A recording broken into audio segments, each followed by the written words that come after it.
Hola, buenas tardes, bienvenido al podcast, al primer podcast llamado Podcast Unitec. Y el día de hoy iniciaremos este programa con el tema de las etapas de la inflamación celular y vascular. Estarán acompañándonos el día de hoy aquí en la cabina Paola Hernández Orozco, Diego López y Miguel Ángel Salinas hablándonos sobre estas etapas. Entonces vamos a iniciar con Paola, que nos hablará sobre los procesos inflamatorios. A ver, Paola. Bueno, cuando existe un proceso inflamatorio, hay un comienzo cuando la fisiología normal del tejido se ve alterado ya sea por una enfermedad o por un traumatismo.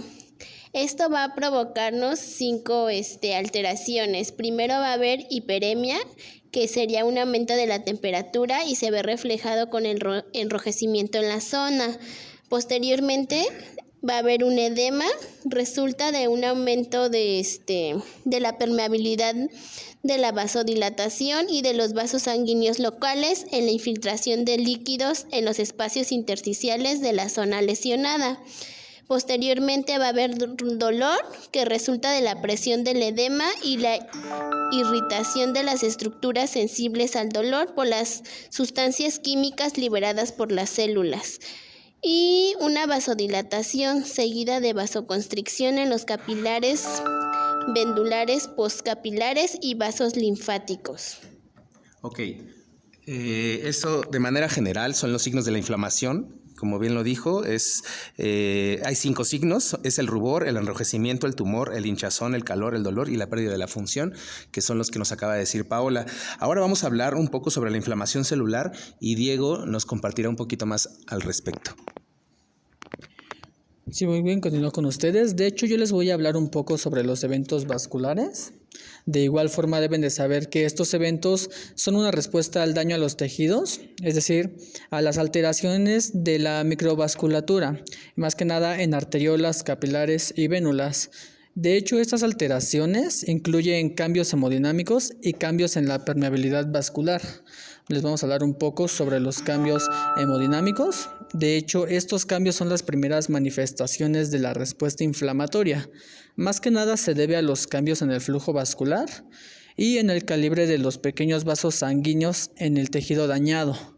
Como punto número 1 podemos observar una vasoconstricción transitoria de las arteriolas, que básicamente es una lesión leve, más que nada en el flujo sanguíneo. Se restablece entre 3 a 5 segundos, pero más que nada esto es una lesión grave. Como punto número 2 vamos a hablar un poco sobre la vasodilatación progresiva persistente. ¿Esto a qué afecta? Bueno, más que nada afecta sobre todo a las arteriolas y en menor medida a otros componentes de la microcirculación. Un ejemplo pueden ser vénulas y capilares. Como punto número 3 se presenta una presión hidrostática local y más que nada producir una trasudación de líquido hacia el espacio extracelular, que más que nada puede producir una hinchazón o de igual forma, como se suele decir, un edema. Como punto número 4, podemos localizar un enletecimiento o éstasis. Más que nada, esto es de la microcirculación. Se puede ver reflejado con un aumento de la concentración de glóbulos rojos y de igual forma de la viscosidad de la sangre. Ya como último punto, podemos visualizar una marginación de leucocitos. ¿De qué nos habla o a qué nos hace referencia? Consiste en un desplazamiento periférico de los leucocitos, es decir, más que nada en especial de los neutrófilos. Recordemos que a lo largo del endotelio vascular, los leucocitos se adhieren al endotelio vascular y de igual forma de ahí migran a través de los espacios entre las células endoteliales. Muy bien, Diego, gracias por aportar un poco más al tema. Ahora vamos a hablar sobre la inflamación celular, que es el último tema, y cerrará con nosotros Miguel Ángel Salinas. Muchísimas gracias. Nos toca hablar esta parte también muy importante del proceso de la inflamación, que prácticamente es la fase de la inflamación y esta consiste en 2 procesos, el exudado de los leucocitos y la fagocitosis.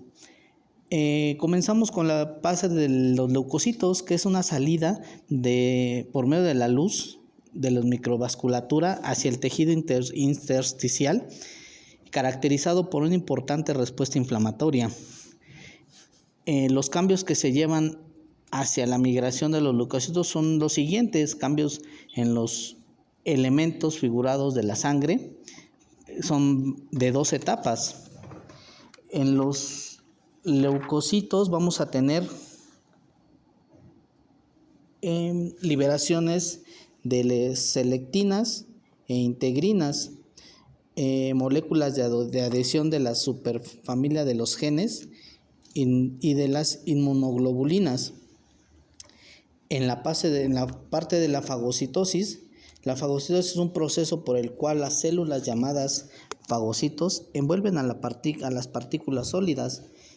¿Qué quiere decir? Que las células que cumplen planes en su fusión se llaman fagocitos, que existen de 2 tipos: los neutrófilos polimorfonucleares, que aparecen en las primeras etapas de la respuesta inflamatoria aguda, llamada también micrófagos, y los monocitos circulantes y fagocitos mononucleares en tejidos finos, llamados macrófagos.